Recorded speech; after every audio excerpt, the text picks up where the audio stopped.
Continuamos con Saber y Sabor. Les cuento quiénes me acompañan esta noche. Claudio Mor, que es presidente de la Sociedad Anónima de Transporte Automotor, SAETA, comúnmente llamada, y Lucio Paspose, Pino Paspose, directivo tabacalero. Bueno, bienvenidos, buenas noches. Un gusto que me acompañen esta noche. Hola Sergio, gracias por la invitación. Un placer que vengan.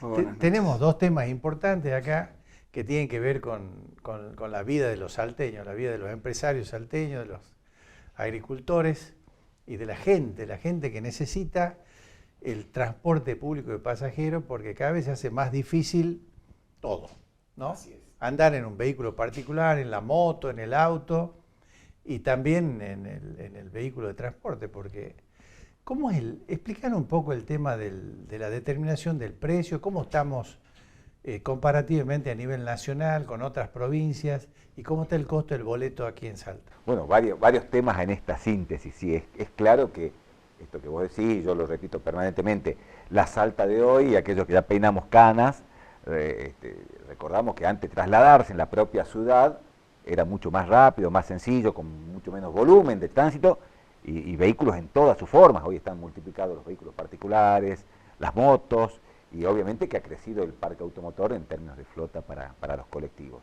Y también se da otro fenómeno, que al crecer la población ya Salta, y yo lo denomino como un gran Salta. Hay municipios donde muchas veces la gente va a dormir porque trabaja en la ciudad capital, pero el Gran Salta ya está compuesto por Vaqueros, La Caldera, San Lorenzo, Cerrillo, La Merced, gente que viene también de Quijano y del resto de los municipios del área metropolitana. Entonces eso hace que tengamos muchos volúmenes. Y ahí tenemos que empezar a pensar cómo podemos de alguna manera hacer cosas diferentes que simplifiquen el transporte para de alguna manera mantener los mismos resultados, porque al haber más gente cada vez es más complejo el transporte. Para eso nosotros hemos llevado... Pero yo disculpame, ¿no? Yo no veo que lo simplifiquen, veo que se complica cada vez más. Y es que cada día ingresa más gente a la ciudad. Y acá también tenemos que mencionar que hay un condicionamiento, que es que en la ciudad de Salta la infraestructura en términos de calle no crece desde hace 50 años, porque no podemos voltear las casas que tenemos en las calles para ampliar las vías de circulación. Entonces eso hace que se vaya generando un cuello de botella. Nosotros en ese sentido hemos iniciado, luego de hacer un estudio de movilidad en Saeta, desde que nos llegó a la gestión, de incorporación de líneas que no están pasando por el centro, porque cuando analizábamos los recorridos veíamos que el 95% de las líneas del área metropolitana, hablo de los municipios y de la propia Salta capital, confluían en el microcentro de la ciudad de Salta. Entonces cuando la gente te dice necesitamos más colectivos, sí, necesitamos, seguramente que sí, pero no todos deben pasar por el centro, porque si no nos embotellamos con los propios colectivos, sin pensar en el resto de los vehículos. Eso ocurre, ¿eh? Eso ocurre. Por eso es que las líneas que hemos ido incorporando en los últimos años tienden a llevar la gente de los barrios a diferentes destinos. Por ejemplo, ¿Querés que te haga un comentario? Sí. O sea que cuando era candidato a intendente Gustavo Sáenz, estuvo en esta mesa, en otro hotel, y le pregunté, como esas preguntas tipo sugerencia, acerca de el ingreso de los colectivos, estos gigantes, en el microcentro. Cuando hablo de microcentro, lo digo claramente, las 4 avenidas, ¿no? Aunque yo creo que el microcentro ahora está más ampliado, pero bueno, las 4 avenidas, ¿no? Entre Ríos, Virrey Toledo, San Martín y Sarmiento, ¿no?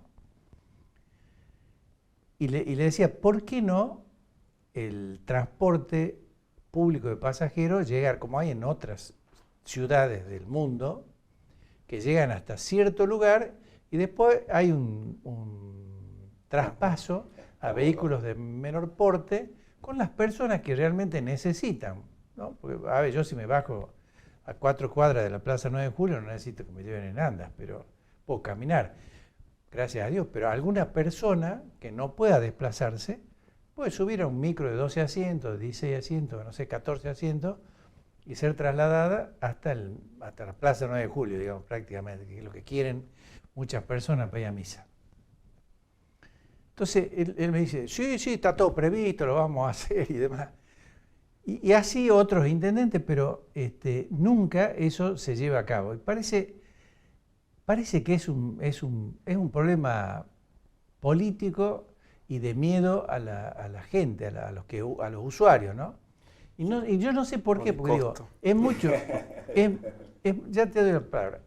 Es mucho más necesario pensar que los colectivos deben llegar a lugares espantosos que hay en los barrios, que no tienen buenas calles, que la gente tiene que cruzar baldíos, lugares con mucho yuyo, en épocas de lluvia llenos de barro, para llegar a la esquina donde está el colectivo.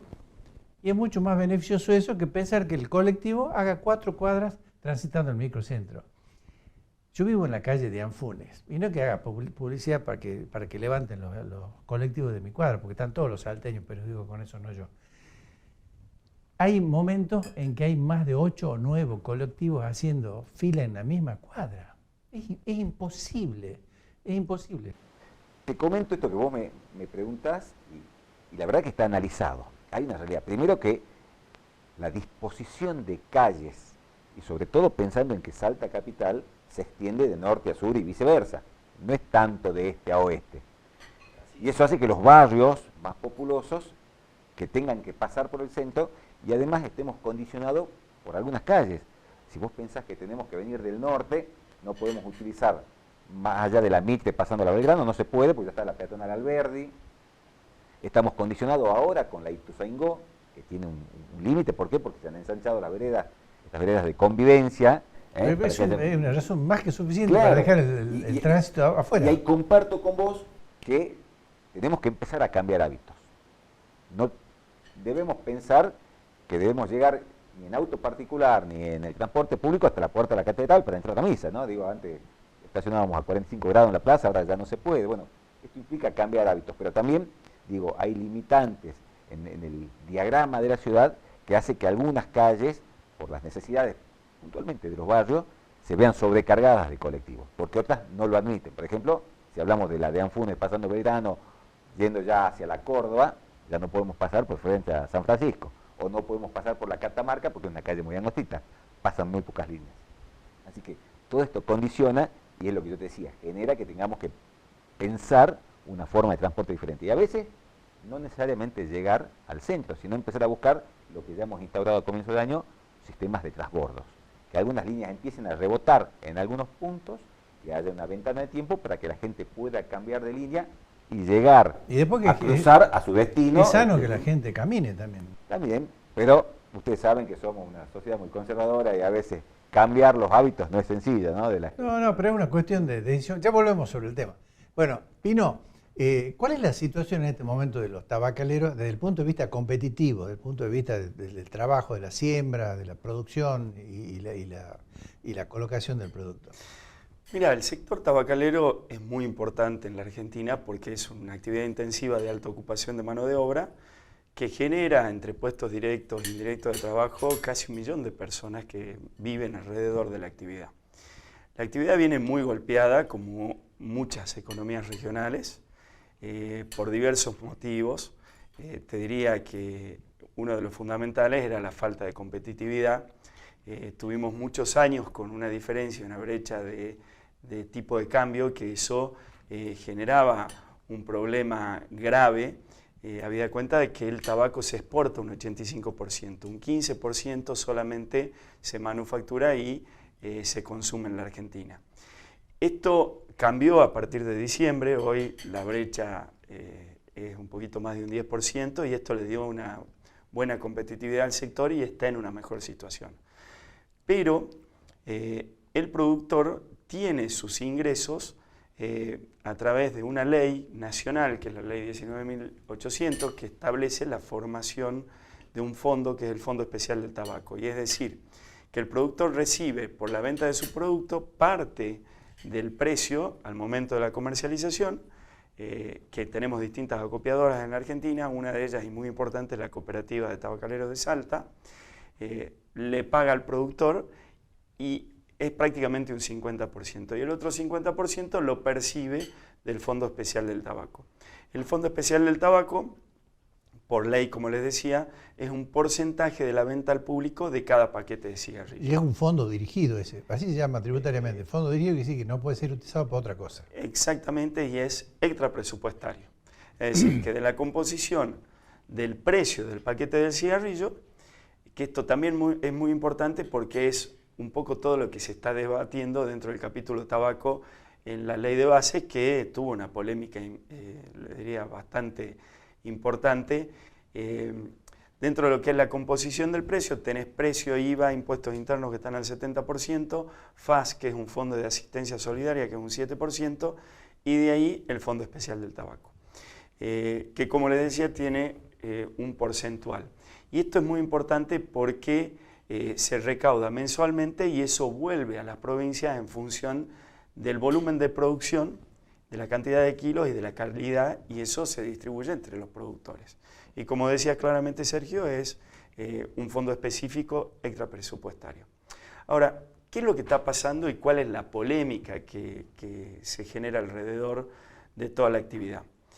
La actividad, como todos sabemos, hace ya prácticamente 20 años, en el mundo se identificó el cigarrillo como un producto perjudicial para la salud y vino una política internacional de lucha contra el tabaquismo con hasta un tratado internacional que, si bien Argentina lo firmó, no lo aprobó el Congreso de la Nación, pero sí tomó todas las medidas que establecía este tratado internacional, que claramente lo que buscaba era desalentar el consumo. Este tratado tenía y tiene dos pilares fundamentales, que uno es la prohibición de publicidad, patrocinio, fumar en los espacios cerrados. Prácticamente se prohibió fumar en todos lados y en los espacios públicos. Y por otro lado, un incremento de precios para desalentar el consumo. En el año 2008 se sanciona la ley Salud con esta metodología de incrementar los precios de los cigarrillos para desalentar el consumo. Uno de los motivos, y que tiene un justificativo importante, es que la población más vulnerable tiene menos recursos y también tiene menos recursos para la salud. Entonces, se desalienta si es caro. De hecho, en el mundo, un paquete de cigarrillos cuesta entre 5 y 15 dólares. Acá en Argentina habían subido los cigarrillos, ¿y qué pasó? Y acá viene el problema. Se establece un precio mínimo, que es lo que sale por ley en el 2008, después se modifica en el 2017, porque al principio era un porcentaje de la categoría más vendida, pero hoy, para que lo puedan entender los televidentes, si un paquete de cigarrillos cuesta, por ejemplo, 1.000 pesos, hay un precio mínimo, un impuesto mínimo que es 800 pesos, es decir, que no puede haber un cigarrillo que tribute menos de esos 800 pesos de impuesto. Y como la presión tributaria es el 78%, es una recaudación muy importante para la Argentina. Totalmente. Es decir, que del paquete de cigarrillos que el consumidor compra, el 78% es presión fiscal. Son ingresos al Estado Nacional. Teniendo en cuenta que en la Argentina se venden aproximadamente, en términos anuales, 1.800 millones de paquetes de cigarrillos, hoy un paquete de las marcas más conocidas ronda precio promedio entre 2.500, 2.000 pesos. Es decir, podría ser 2 dólares. Estamos hablando de que tendría que haber una recaudación por ventas de cigarrillos de 3.600 millones de dólares. ¿Y en Europa, en Estados Unidos, cuánto cuesta el 5 euros, paquete? 5 euros. O sea, 2 veces más. 2 o 3 veces más. 2 o 3 veces más. Pero acá tenemos el problema, que esto se vino respetando hasta hace 7 años, más o menos. Todos pagaban el precio mínimo. En realidad había en el mundo, son como oligopolios, porque son las mismas multinacionales que manejan distintas marcas y que ya tenían prácticamente distribuido el mercado. Pero te decía, en términos interanuales, lo que debería recaudar el Estado Nacional con esta venta a un precio promedio de 2 dólares son 3.600 millones de dólares, por ventas que el 78% son más o menos 2.500 millones de dólares. Si uno mira el interanual tomando marzo del año pasado a marzo de este año, la recaudación no llegó a los 600 millones de dólares. Es decir, que una evasión tremenda. ¿Qué es lo que pasó en la Argentina? Perdón. Hay una evasión tremenda, está clarísimo el número, 600 contra 1.800 millones, una barbaridad. Tengo que ir a un corte, lo seguimos en el próximo bloque, vemos qué dicen nuestros anunciantes.